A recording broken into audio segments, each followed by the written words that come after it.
Второ неделно издание на Дневникот на Канал Плюс телевизија. Добро вечер. Започнуваме веднаш по кратката најава.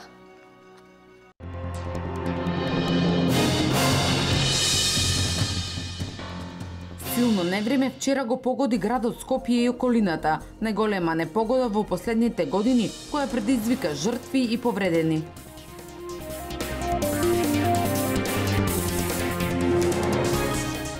До крајот на годината, општина Штип го надмине бројот на издадени градежни одобренија во споредба со лани. Кон крајот на август ќе има нов оглас за продолжба на градежно земјиште по пат на лицитација. Привршува жетвата на жетериците. Годината според просечните приноси кои се над 3000 кг од хектар се оценува како мощно богата. За многумина 8,5 денари е премалку за килограм лебно жито. Започнуваме со невремето кое потресе цела Македонија, а го погоди градот Скопје и околината. Најголема непогода во последниве години која предизвика жртви повредени. Сите институции се во борба за отстранување на последиците од силното невреме од невидени размери, што ќе се памети долго време со огромна количина на дожд. Силно невреме вчера го погоди градот Скопје и околината. Најголемата непогода во последниве години која предизвика жртви и повредени. На 1000 граѓани излечени со укажана помош во многу сериозна ситуација. Голем дел од нив и во живото загрозувачка ситуација. Сите институции се во борба со отстранување на последици од силното невреме од невидени размери, што не се памети долго време со огромна количина на дожд. Ова беше констатацијата на Управниот комитет за справување со кризи, кој денес заседаваше по предизвиканите штети и потребата за санација, но и стравувањето поради прогнозите од Управата за хидрометеоролошки работи за нестабилната воздушна маса од Медитеранот, која попладни во вечерните часови ќе предизвика променливо и нестабилно време со врнежи од дожд, кои локално ќе бидат поројни и проследени со грмежи. Единици на Министерството за внатрешни работи и на армијата го пребаруваат целиот терен со поддршка и од хеликоптери, од рано изутрина, од 6 часот. Се договори почеток на една ваква систематска активност за прочистување или прошешлување на целиот терен. Случајно да нема луѓе кои што се заглавени, кои што се уште во животно загрижувачка состојба со интенција да им се помогне. За жал, при овие пребарувања беа досега најдени неколку починати лица во рамки на оваа бројка што ја кажав. Заглавени автомобили и поплавени улици. Ова е сликата во скопското село Стајковци, кое е едно од најпогодените заедно со Сингелич, Арачиново, Инџиково и Ченто. Многу драматична беше ноќеска ситуација, што да ви кажам, не знам, заробени во возилата. Тука имаше камион, сите што бевме од колија, некој претежно се качиме во задниот простор на камионот, ни отворија, празен беше, дурне се расчисти се околу со вода. Кога се расчисти, после почна полека да се расчистува, некако некој возил се вратија назад. Моето остана заглавено, тука еве доја по возилото сега и чекам луѓе. Многу катастрофа беше, страшно. Имаше повеќе возила тука? Повеќе возила имаше, да. Сега ги имаат земја некој однесено назад, беше све заглавено, ова се е расчистено со багер тука што е. Иначе се беше нанос. До моето матиче беше целата ограда до него. Уназад 50 години бараме да се санира овој канал горе. Чека сега без разлика која власт до сега сите поред, значи чека ова да се деси, да има жртви. Овдека во комшиите имаме дечкото, жена му и детето се удавија и така катастрофа. Има погоре уште еден се удави дома. Тоа што ги знаеме во околината се 5-6. Кај Кругер, што е, дека детенце нашле удавено и маш некој од кола го ваделе. Пошто беа заробени, керката беше таму и двете внуки, и до 12 беа таму, беа полни подрумите. Беше ужасно. Ужасно беше, само сега со Господ не можеш да се бориш, тоа е. Времето, знаеш какво е? Лошо. И гледаш дрва паѓа, вода поплави, подрумите, рестрака да пукна тука, девојче се исплачи и падна доле. Интензивно се следи состојбата и се работи на пребарување на целиот терен и излекување на оние кои што се во загрозениот регион, обезбедување на сместување, храна, вода и спомпување на надојдената вода од поплавените куќи. Како што истакна вице-премиерот и претседател на Управниот комитет за справување со кризи Тодоров, договорено е да се отпочне со правење на комисии за проценка на штета, која виднаш како се расчистува теренот ќе врши проценки.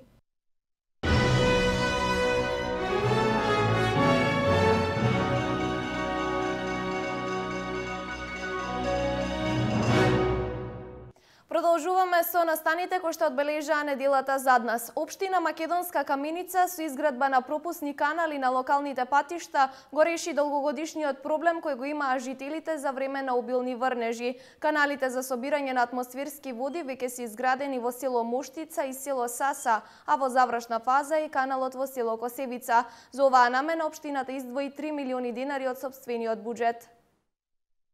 Долгогодишните барања на жителите од руралните средини за изградба на канали за собирање на атмосферските води на локалните патишта во општина Македонска Каменица стануваат реалност. Локалната самоуправа вакви пропусни канали има изградено во село Моштица и село Саса, а во завршна фаза е каналот во село Косевица.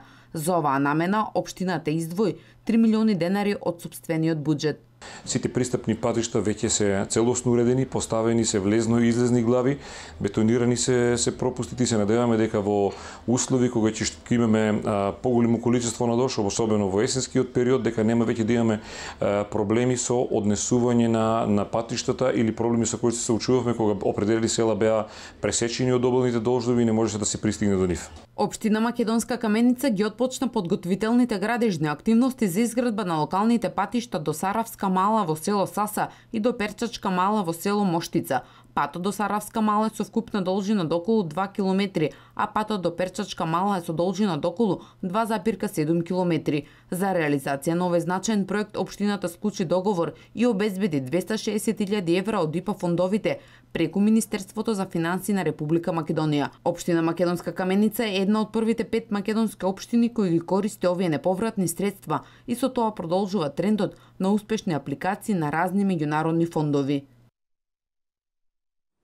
Општина Чешиново Облешево периодов активно е посветена на асфалтирање на патишта во населените места, но приоритет е обезбедување на чиста вода за пиење, зашто проектот за пречистителна станица наскоро ќе започне да се реализира.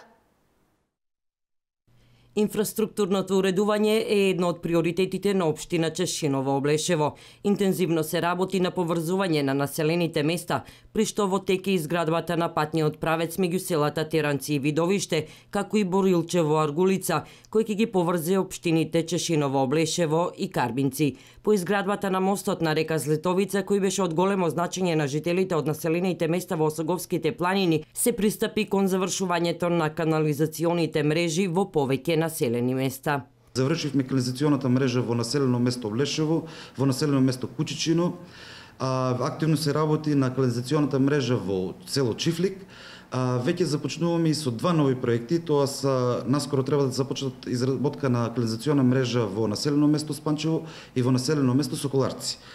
Значаен е и проектот за прочистителна станица која ќе поврзува повеќе населени места, истакнува градоначалникот Костадин Личков. Во текот на оваа недела ќе започне да се реализира проект кој се однесува токму на водата за пиење во општина Чешиново Облешево. На 4 август го отвараме понудите за еден од најгорчливите проблеми на општината Чешиново Облешево, тоа е водата за пиење. Веќе започнуваме со тоа за изградба на нови водоводни мрежи за населените места Облешево, Чифлик, Чешиново и Уларци. Овој проект од големо значење, голема благодарност до владата на Република Македонија и до сите институции што излезеа во пресрет овој проект веќе да започне. Значи тоа е тековен проект кој ги се ланчано врзани овие населени места. Веќе го потпишавме договорот со општина Кочани, кој таму кој ќе ја зема филтрираната вода и ќе ја дистрибуираме во овие населени места и тековно ќе се работи етапно село по село и мислам дека овие граѓани заслужуваат за тоа нешто и да имаат пивка вода за пиење. Проблемот со водата за пиење настанал по обилните врнежи од дожд и поплавите во текот на оваа, но и минатата година. Градежниот бум што се случува во последните 3 години во Штип не запира. За само 2 месеци комплетно се завршени поголем дел од предвидените улици и локални патишта, а до крајот на август ќе бидат асфалтирани вкупно 18 улици, за што се издвоени 1,3 милиони евра. Најголем дел од асфалтираните улици во градот и штипските села се на предлог на жителите. Општината и понатаму е отворена за доставување на нови барања за уредување и реконструкција на улици и патишта. Инфраструктурната инвазија во Штип не запира. Интензивно се работи на уредување и асфалтирање на повеќе улици во градот и руралните средини. За 2 месеци комплетно се завршени повеќето од предвидените улици и локални патишта, а до крајот на август ќе бидат завршени вкупно 18 улици, за што се издвоени 1,3 милиони евра. Тука влегува асфалтирањето на патот кој ги поврзува Трогирци и Врсаково и Судик, потоа улиците Димо Хаджидимов, Јане Сандански и Борко Талев, Борис Крајгер, десен крак од Косовска, улица Енгелсова, крак од Партизанска кај Дом на млади и уште неколку други, а во оваа листа влегуваат и активности кои ќе доминираат во текот на овој месец. Во август ќе се асфалтираат две улици во населба Баби, тоа е Мара Минанева и 11 Конгрес, која ќе добие втор слој на асфалт, потоа следат активности на Иво Лола Рибар, а во план за асфалтирање се и Крстен Мисирков, 300 метри од улицата Асном, вториот дел на Вардарска и вториот дел на Вита Попјорданова. Најголем дел од асфалтираните улици во градот и штипските села се на предлог на жителите. Општината и понатаму е отворена за доставување на нови барања за уредување и реконструкција на улици и патишта. Значи сите барања се адресираат до архивата на општина Штип со назнака за градоначалникот или за советот на општината. Истите ги разгледуваат и доколку средствата во буџетот дозволуваат, се оди на тендерска постапка за асфалтирање на овие улици и за излегување во пресрет на барањата на граѓаните. Во период од 3 години општина Штип има реализирано над 100 инфраструктурни проекти во делот на улици и локални патишта.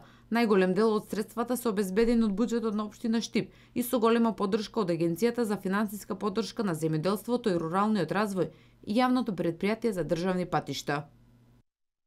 Воедно до крајот на годината, општина Штип ќе го надмине бројот на издадени градежни одобренија во споредба со лани. Само до јули издадени се над 70 градежни одобренија за различна намена. Кон крајот на август ќе има нов оглас за продажба на градежно земјиште по пат на лицитација. Во текот на 2015 година од страна на надлежните во општина Штип издадени се 85 градежни одобренија за различна намена. Освен за изградба на стамбени објекти, голем дел од нив се однесуваат на доградба и надградба на веќе постоечки, но и за идејни проекти. Од оваа бројка 30 се однесуваат на куќи, 25 на стопански објекти, од кои по 2 се фарми и згради и околу 30 дозволи за доградби, надградби, идејни проекти, потоа промена на инвеститор, линиски проекти, адаптација и друго. До јули 2016 година издадени се над 70 градежни одобренија за различна намена, од кои 12 за индивидуални куќи, 16 за стопански субјекти, од кои 2 за стамбени згради и околу 43 одобренија за доградби, надградби, адаптација и друго. Спомнатите броеви се однесуваат заклучно до јули 2016, а имајќи во предвид дека во тек е нов оглас за продажба на градежно земјиште, чија лицитација ќе заврши кон крајот на август, бројот на градежни одобренија би требало да се зголеми. Имајќи во предвид дека моментално огласот нуди локации за 55 парцели, од кои само 32 се однесуваат на индивидуални куќи, а имаме и позиции за згради, бензински пумпи и друго. И да се напомене дека граѓаните понатаму достуват нели барања за доградби, надградби, линиски проекти и слично. Општината очекува понудените парцели да се продадат и со самото тоа да следат нови одобренија до крајот на годината, што основно води до заклучок дека годинава бројот на издадени градежни одобренија ќе биде значително поголем. Ристов истакна дека во текот на изминатите години имало и неколку одбиени предмети, чија бројка се движи од околу 3 до 4 предмети на годишно ниво.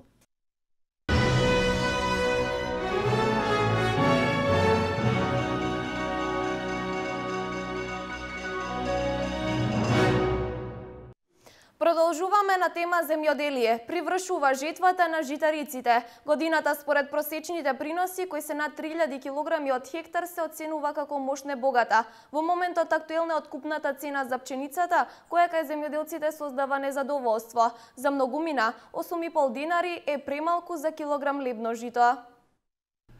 Привршува годинешнава жетва на пченицата и јачменот. Приносите во зависност од местоположбата на површините, како и од примената на неопходните агротехнички мерки, солидни. Во просек околу 3000 килограми од хектар кај пченицата и 2800 кај јачменот. Во моментот додека се уште се собира родот, жетварите се преокупирани со цената, која за пченицата се движи од 6,5 до 9,5 денари по килограм, односно во просек околу 8,5 денари. 8 денара пченица, 12 денара триците плевата го продават. На што значи тоа? Еве млиновете. Триците треба напротив да бидат помалку од житарицата. Па стоката по осигурани него да го продаваш. Поради ова, многумина нема да ја продаваат и ќе ја чуваат за сопствени потреби за размена за брашно или за исхрана на добитокот. Ја ќе ја расипам, у река нека изедат пилињава што летат, а не ја дадам до тие пари. Како да ја дадам кога житото, сега пченица ја дадам од 6 до 8 динара, а љупката после ја купувам 12 динара. Која логика е таа, молим те? Млинарите сега начекаа живот, да ти кажам право дека кастрит како сакат. Според Ефтим Шаклев од Асоциацијата на земјоделци во однос на цената, дел од земјоделците се задоволни, дел не се. Инспекцијските служби се на терен и си го завршуваат својот дел од работата, односно ја одземаат откупената пченица од страна на нелегалните трговци. Земјоделците ја поздравуваат владината мерка дополнителни 6000 денари поддршка за хектар и ќе ја користат сите чиј род е пријавен. Втората мерка пак складирање на вишокот лебно жито во силосите во Прилеп и Жито Вардар со 80% државна поддршка се очекува, рече Шаклев, да ја искористат поголемите производители, финансиски помокините, кои ќе можат да го одложат продавањето и да чекаат по висока цена. Во втората половина на месец август ќе започнат градежните активности за уредување на археолошкиот локалитет во село Мородвис. Средствата во износ од 30.000 швајцарски франци за партерно уредување на овој локалитет се обезбедени од швајцарската влада преку програмата што се реализира преку источниот плански регион. Општина Зрновци ќе го уредува археолошкиот локалитет во село Мородвис со 30.000 швајцарски франци. Освен поплачување на двете улици кои водат до локалитетот, целиот простор ќе биде хортикултурно уреден, со што овој запоставен археолошки простор ќе блесне во полн сјај. Овде се работи за уредување на двете улици кои што се протегаат околу самиот археолошки локалитет. Овие улици ќе бидат поплочени со бекатон плочки и тоа исто така, значи и земјините вади кои што се протегаат во непосредна близина ќе бидат истите бетонирани, значи канализирани со цел да можеме да офатиме атмосферската вода која што тука навистина на моменти знае да направи проблем. Овде ќе биде изграден еден летниковец и тоа исто така ќе биде поставено целокупната урбана опрема, како што се клупи, канделабри за осветлување, патики за шетање, за движење, неколку цвеќарници, така да очекувам дека самиот простор околу локалитетот навистина ќе го промениме, ќе ја смениме сликата што ја има во моментот. Источниот регион со уредување на овој значаен археолошки локалитет, кој бил составен дел на стариот римски град Моробиздон, ќе добие уште едно место во кое посетителите ќе може да уживаат. Неодамна во село Мородвис беше асфалтирана улицата Димче Петров во должина од 350 метри, широчина 4 метри. Финансиските средства во износ од 1,9 милиони денари ги обезбеди Агенцијата за финансиска поддршка на земјоделството и руралниот развој. Холандска агенција заинтересирана за развој на туризмот во Пехчево. Општината ги повикува граѓаните кои имаат напуштени куќи да ги пријават, за да можат истите да се реновираат и категоризираат како туристички капацитети.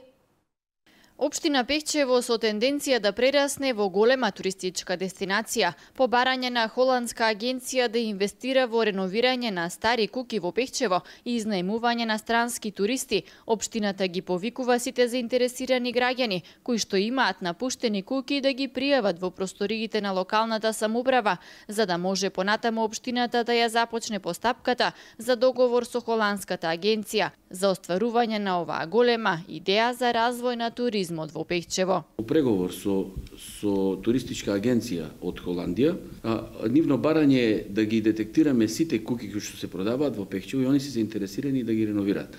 Тоа е еден интересен момент, може би ги привлекло нашата природа, нашата понуда туристичка и секако дека ценат би било добар момент да се реновираат овие куќи и да ги понудат понатаму за нивни туристи, а секако и за други. Дополнително од општината ги повикуваат своите граѓани кои што имаат простори и имаат можност за сместување на туристи да ги пријават овие капацитети за да општината има увид на сместувачките капацитети и бројот на туристи во Пехчево.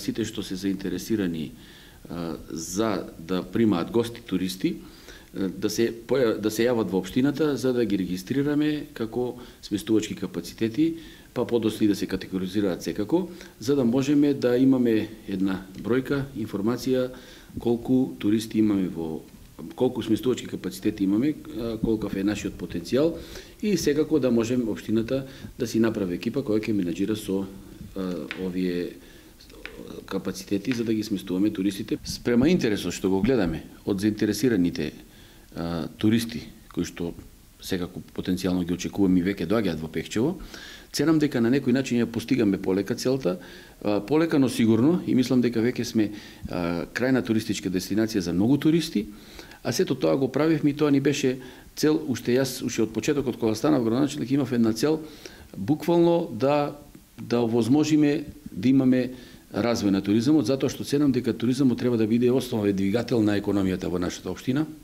Сега со овие работи што ни се случуваат, мислам дека полека ја постигнуваме целта и секако ќе работиме и понатаму да ги обогатиме сите содржини понуди што ги имаме и се со цел да Пехчево биде економски поразвиено и да им биде добро на граѓаните што живеат во него.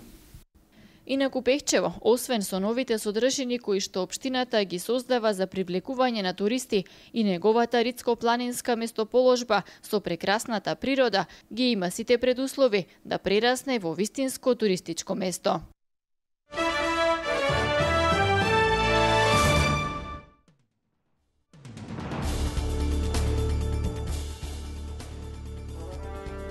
Во воздушен напад на болница во северозападниот дел на Сирија загинаа 10 лица, меѓу кои има и деца, соопшти Сириската обсерваторија за човекови права. Болницата се наоѓа во градот Мелес, на околу 15 километри од градот Идлиба, во истоимената провинција, која е под контрола на бунтовниците. Обсерваторијата наведува дека засега не е познато чии авиони го извеле нападот. Повеќе од 2000 пожарникари се распоредени во северните делови на Португалија вчера вечер за справување со 79 пожари, од кои 3 се големи, а во текот на гаснењето 2 пожарникари се повредени. Еден од трите големи пожари избувна во петокот попладне во Шумска област, околу села оддалечени помалку од 20 км од Порто. Во гаснењето на овој пожар се повредени 2 пожарникари, едниот од дишување чад, а другиот од пад. Синоќа во борба против пожарот во оваа област биле испратени дополнителни 150 пожарникари, 2 авиони и 1 хеликоптер. До сега ова лето Португалија релативно беше поштедена од пожари, споредено со 2013 година кога во земјата изгореа 150.000 хектари шума. 5 српски државјани членови на бандата Pink Panther оапсени се во Барселона за време на грабеж на златарница, од која за само 48 секунди изнеле накид вреден 400.000 евра, соопшти вчера шпанската полиција. Оапсените се фатени на дело во момент додека бегале од златарницата, а едниот од нив имал револвер и се обидел да побегне до блиската улица, каде полицијата го запрела испукувајќи 2 куршуми во воздух. 3 лица се оапсени во близина на златарницата, а неколку минути подоцна и четвртото, кој прв успел да побегне. Акцијата е изведена во соработка со германската полиција и белградски Интерпол, се наведува во соопштението објавено на интернет страната на шпанската полиција.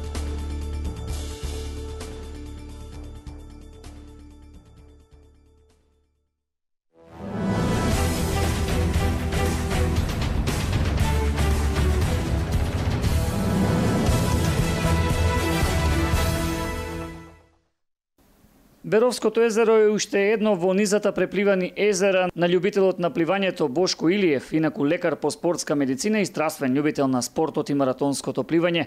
Човек кој од 2001 година го пропагира и анимира пливањето како здрав спорт со кој се придонесува за афирмација на нашата земја во светски рамки. Јас сум доктор Бошко Илиев од Кавадарци, специјалист по спортска медицина. Моја цел е овој прекрасен Беровски крај да го афирмирам со еден пливачки маратон, да промовирам едно езеро Беровско, кое што се надевам дека традиционално потоа ќе се јават и други пливачи, односно ќе влезе во агендата на Пливачката федерација на Македонија со така наречените низа на маратони кои што се во календарот на пливани маратони во Македонија.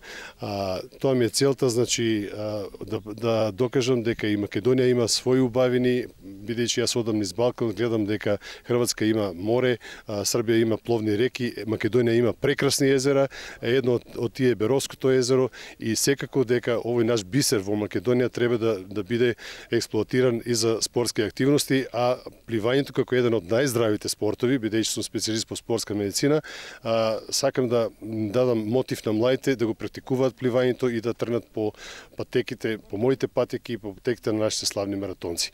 Тој во неговата кариера има испливано 44 маратони, од кои 38 надпреварувачки и 6 соло ревијални. Има препливано вкупно 11 езера, 4 реки и 3 мориња, а при тоа освоено и 10 медали во 6 држави. Значи, секоја година во Македонија и по балканските простори пливам маратони од најразличен вид, на различни води. За љубителите на спортот во Берово ова беше одлична можност да се видат пливачките способности на Илиев, бидејќи тој е еден од ретките кој воопшто го има препливано Беровското езеро.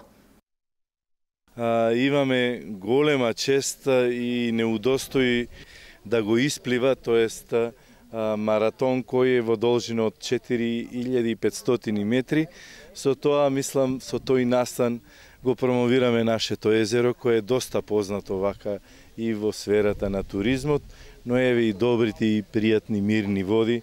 Ќе кажат дека еве господинот Бошко ќе ни го промовира езерото, ќе го исплива и мислам дека со тој настан ќе станеме уште попознати и за туристите и за спортистите на води кои сакаат да спортуваат во мирни води.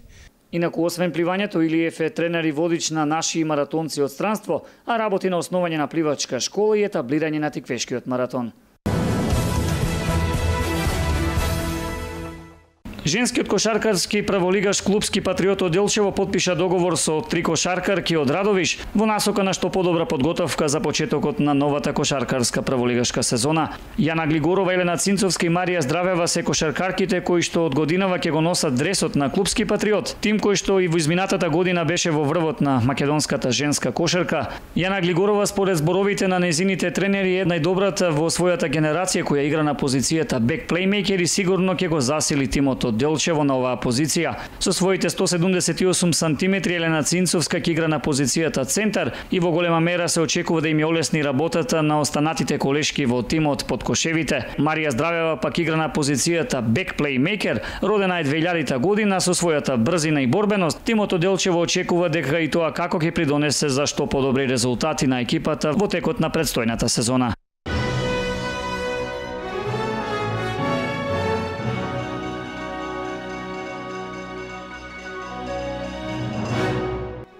Ова беше се во централното издание на Дневникот на Канал Плюс телевизија. Ви посакувам пријатна вечер со програмата која следи.